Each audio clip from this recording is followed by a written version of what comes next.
Om Namah Shivaya, Shivji Sada Sahai. Om Namah Shivaya, Guruji Sada Sahai.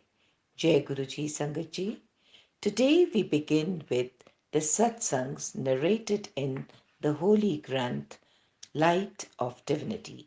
The first one in the series is the Satsang of Aakash, Sethi, Senior Manager, Training and Development, Indian Oil Corporation.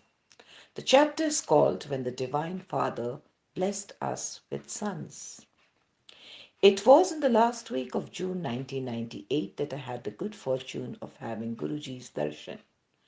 My maternal uncle had been telling us about Guruji and the miraculous cure of his heart problem.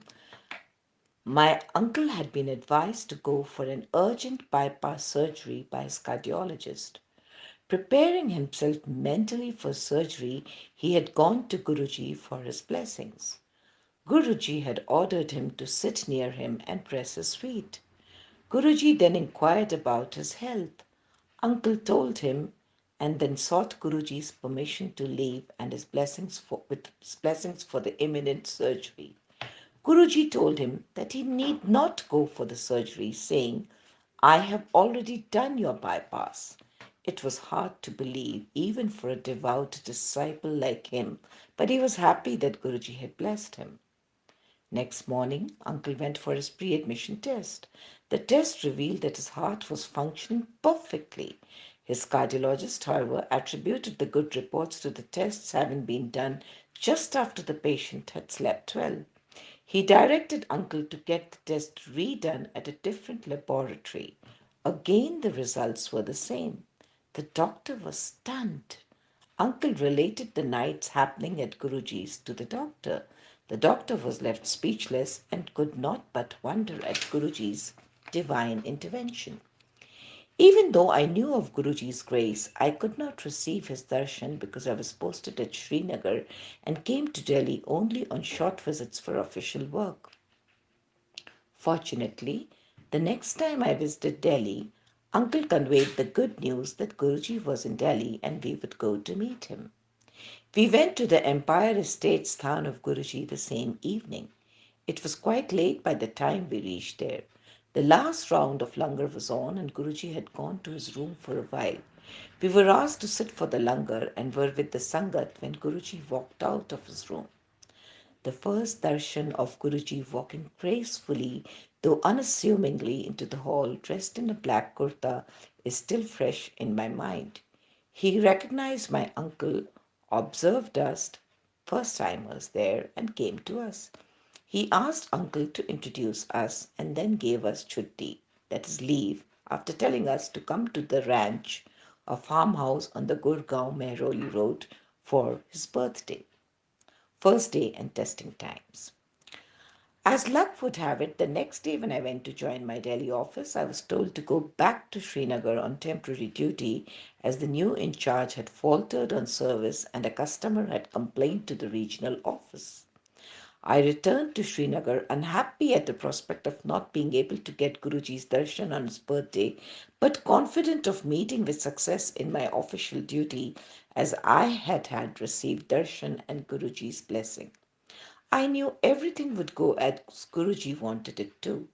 I went through the official duties at Srinagar and Avantipur under tough conditions, remembering Guruji in every adverse moment. The customer was more demanding than ever before and used to push us around, attempting to substantiate his complaint. I could have failed at occasions like this in the past, but this time it was different. There was an anchor I was holding on to and remembering him during every tough hour. Finally, after a month, the customer called me to his office and in front of me made a call to a regional office telling them of the excellent service being received. He told them to ignore the complaint.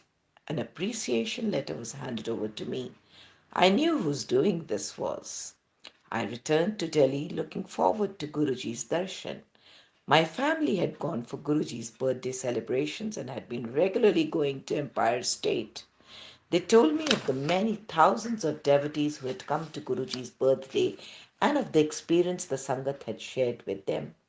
I thought, but would he bless us with a child? We had been childless for 7 years. Medical treatment, prayers, and upayas had failed. My uncle had suggested we seek Guruji's blessings. He had also related the experience of a contractor friend of his. You will get children. Run away.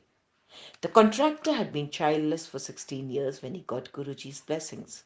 Guruji had told him, Puttar vi ditte, devi ditte, Or isi saal, I give you sons and daughters too. That too this very year. This was unbelievable, but true to Guruji's word, the contractor's wife gave birth to triplets, 2 sons and a daughter on 31st December of that year. Everything is possible with Guruji's blessings, but whether and when will he bless us? I wondered. We continued visiting Guruji regularly, but he never talked to us. The Sanghas told us to have faith in Guruji. He will talk to you at an appropriate time. Do not go to him on your own to mention your problem, they advised us. One day, when we were sitting amidst the Sangat after the langar, Guruji gestured to me to come to him. Was he indeed calling me? Yes, it was me, the Sangat assured me. I walked up to Guruji, thousands of thoughts in my mind, but with no courage to speak. "Aise kyun aaye ho? Why have you come here?" he asked me. I mustered just enough courage to mutter, "Guruji, I have no children."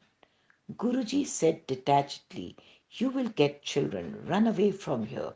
Without thinking, I muttered, "Guruji, I have not come to run away." Guruji looked at me and said, "Okay, then keep coming every 8th day."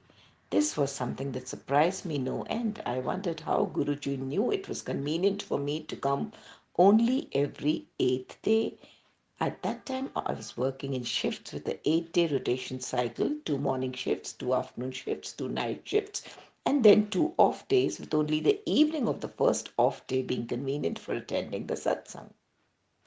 We started going for Guruji's darshan every 8th day. The members of the satsang who had been blessed by Guruji used to narrate the experiences. This gave us hope that our desires would also be fulfilled, thanks to Guruji. But when, we used to ask ourselves. Also, things were improving. My wife's job became permanent in November 1998. She took Guruji's blessing before her job interview and was the only one selected from among 42 candidates. Our finances were also getting better. My wife and I were continuing to get treatment for infertility without much success.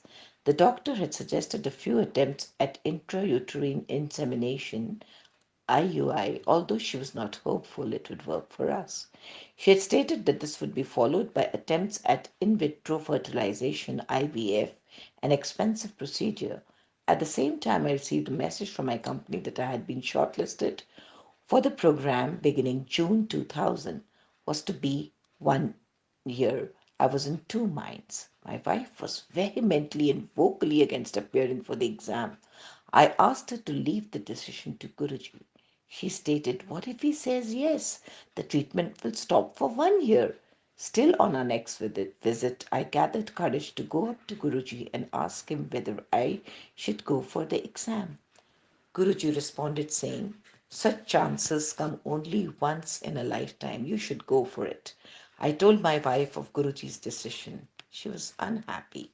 I appeared for the examination. Before the list of selected candidates was circulated, several rumor lists were doing the rounds. My name was not there in any of the rumor lists. I told my wife about it. She was relieved. Meanwhile, the doctor decided to make a last IUI attempt on 2nd June 2000. She stated that she was not hopeful and would want us to go for IVF after this attempt. I informed my office that I would be coming late on that day. After the sample collection and initial checkup, I had to give a repeat sample. I called up my office and conveyed that I would get late further and may not come in at all. I was instructed to make it to the office howsoever late I may get. I gave a repeat sample and after arranging for my wife's return home, left for my office. There I was told of my selection for the executive MBA program. Acceptance for joining the course was to be given within 3 days. The next day we went for Guruji's darshan. I broke the news of my selection to the MBA program to Guruji. My illusion, as if anybody can break any news to the omniscient. He smiled and said, फिर ते कल्याण हो गया. You have been blessed then. I thought, I've told Guruji about my selection and he's saying I've been blessed with happiness. This is but obvious. What Guruji meant was not apparent to us. We were to discover that in a few days. I joined the institute at Gurgaon for the program. After the first module, I went back home. We went for darshan that evening. While returning, my wife asked me to buy a pregnancy test kit, and the meaning of Guruji's statement became obvious to us the next morning when my wife tested positive for pregnancy. The last attempt at IUI under tough circumstances had turned out successful thanks to Guruji. Both of us were overwhelmed with joy and gratitude.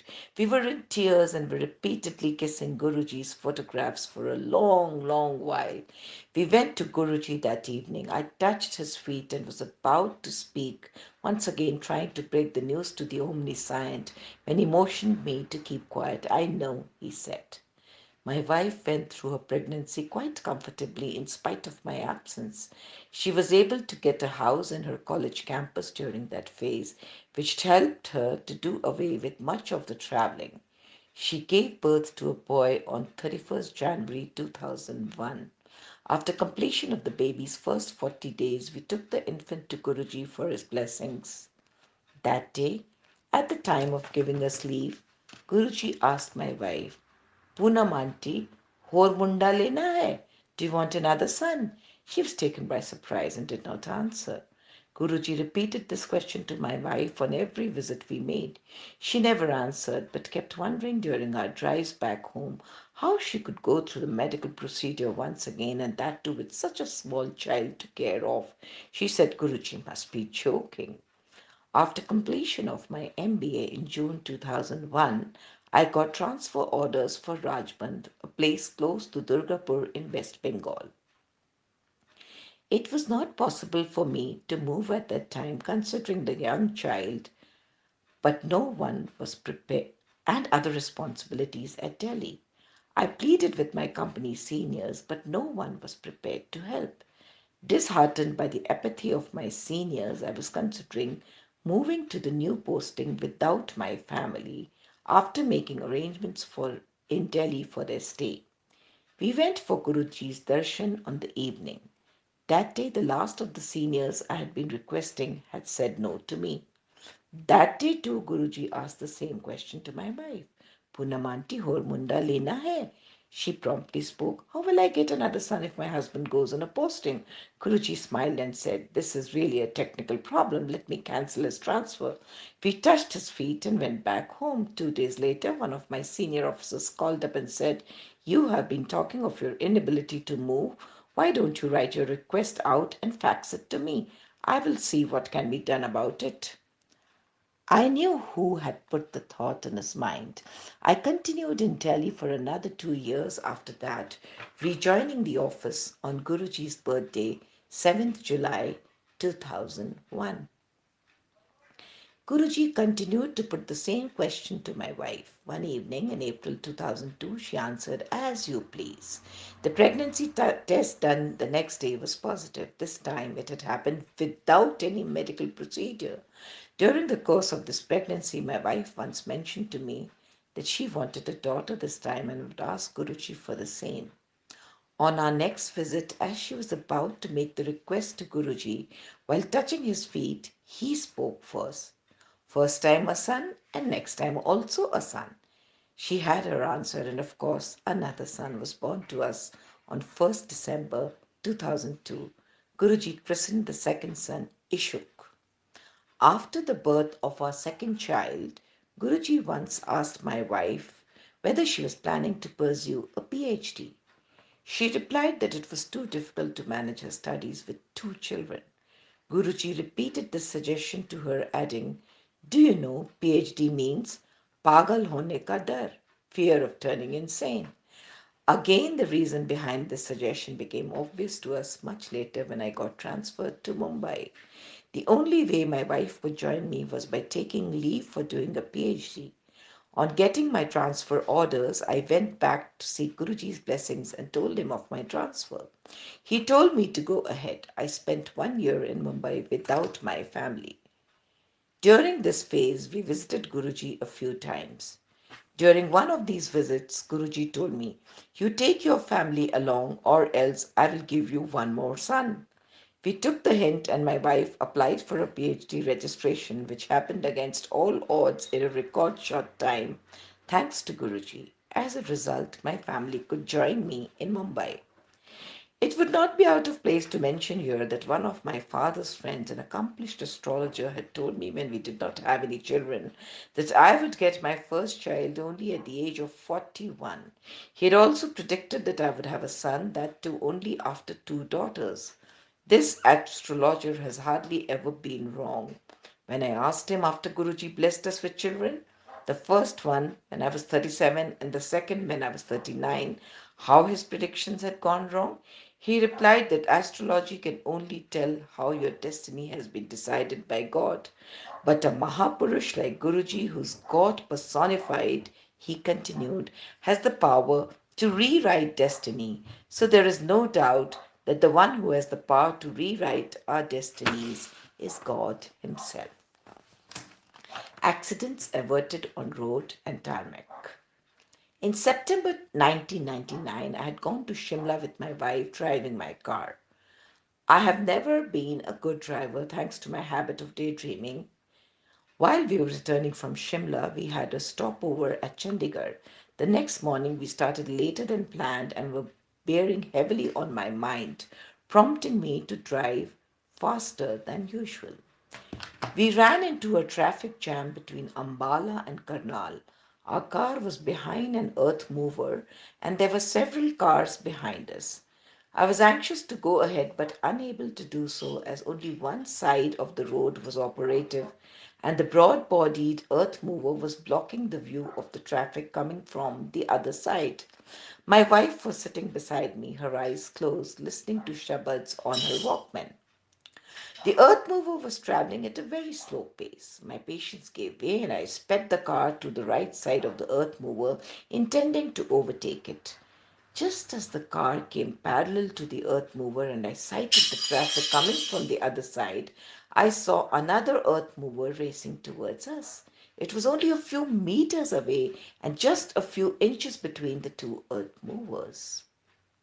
The idea of the car being torn apart by the approaching earth mover, which brakes very slowly, and the noise of the crews of both earth movers shouting at me sent a chill down my spine. My wife opened her eyes and looked at me, and both of us could not do anything but remember Guruji. Suddenly, I saw a gap in the divider on our right and swerved the car through on the non operational side of the road. Who else but Guruji could have saved us like that? During February 2000, while I was on duty at the airport, passing on from the night shift through to the morning shift, I went for supervising the refueling of a Boeing 707. I found that the ground technician was working on the engine with its flap open and out. Refueling staff was waiting for him to come and get the refueling started.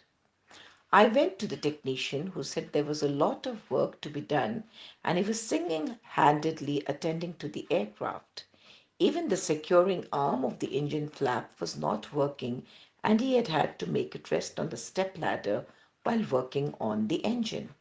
I heard him out and requested that he get the refueling started and then attend to his work. He asked me to go to the refueler and that he would follow soon.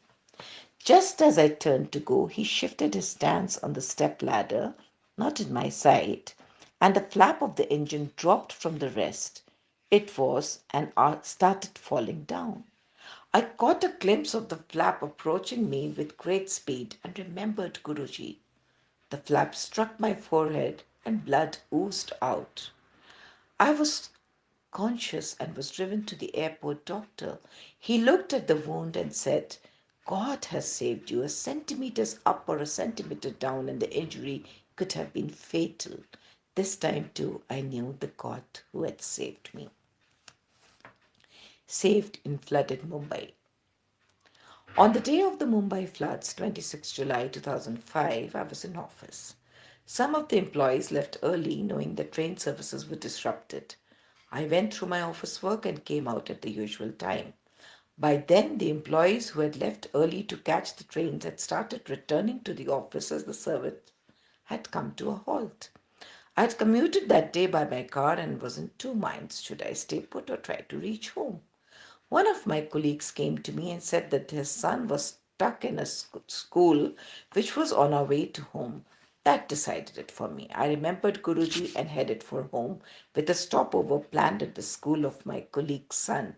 As we tried to leave office, one of the gates was already submerged and a car had broken down in front of it. We went through the other gate. The roads were underwater and it was difficult to get through. Braving the water and the jams, we reached near the school of my colleague's son in about 2 hours. As the buses were not plying, the school had made arrangements for the overnight stay of the students at the school. We learnt. My colleague said that since his son was comfortable with his classmates and our ability to reach home was doubtful, he had decided to let the child be only at the school for the night. We decided to continue trying to reach home. As we moved down, we found that the water had come to such a height that it was not possible to drive through or return to the office. I decided to park the car at the high point where I had parked it when my colleague had gone to his son's school and called home to say I would not be coming home. We slept in the car, and the next day I drove the car back home slowly as the water kept receding. On reaching home in the evening, I found that all the cars parked in the residential complex had been submerged and required major repairs amounting to tens of thousands of rupees per car. The same had happened to the cars parked at the office. The media spoke of people who had slept in their cars on the road getting killed because of water level rose, trapping the occupants, but were unable to pull down the window panes or open the doors. But no harm had come to me, and neither had my car been damaged, all because of the one whom I had remembered just before leaving office. Only Guruji's kripa could have saved me that night, and it did. His grace continues after Mahasamadhi.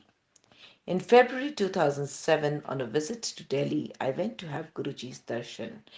As I was about to bow down before him, taking his leave, Guruji said, "तू दिल्ली वापस आ गया है? Have you come back to Delhi?" I replied, "नहीं Guruji, हल्ले ते Bombay ही है." "No, I'm still in Bombay." Guruji pointed to another person and said that he was talking about that man. But this was indication enough for me. Now, having some sense of how disciples' wishes were granted, that I would get my long-awaited transfer to Delhi. I got my transfer orders to Delhi in the end of March 2007. I joined the Delhi office after a month and moved my family to Delhi on 26 May 2007. We were fortunate enough to have his darshan a day later. On 31st May 2007, when I came to know of Guruji's decision to leave his body, I was shattered. Returning from Bare Mandir, I kept on thinking of the innumerable occasions when Guruji had blessed us with all that was not our due and that we were not even worthy of. What will happen now? Who will take care of us? These questions crossed my mind, and I did not have an answer. However, the one who had answered all our demands, doubts, and prayers had the answer to these questions. I was to learn this in a few days. I had been participating in an intercorporate business simulation competition with my team in 2005 and 2006. For 2007, the regional preliminary round was slated for 1st and 2nd June in Delhi. But after Guruji's Mahasamadhi, I felt I could not continue. I called up my teammates and told them that I was a much weaker person now and that they should not rely on me.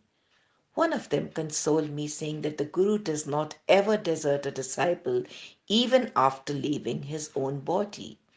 I, however, did not believe him because I was grief stricken. Our team somehow managed to get through the initial 4 rounds of the regional preliminaries. In the final round, we took risky decisions so that we could have a shot at the regional finals. The results came and we were told that we had not qualified. I pulled out Guruji's photograph from my pocket and said, "This is what is expected to happen now." आपके रहते हुए बात कुछ और थी. When you were around, it was different. As I was looking at Guruji's smiling face in the photograph, my teammate who was checking the results said, "They have not fed our decisions correctly into the computer." We went to the organizers and told them of the mistake.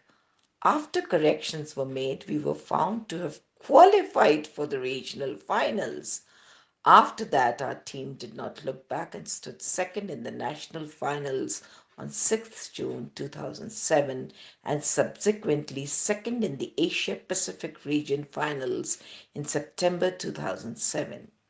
Guruji had thus told us in no uncertain terms that he and his grace are still with the Sangat. On the personal front, I was worried about getting admission for our sons in a good school. We were trying to gain access for our sons through different contacts, but to no avail.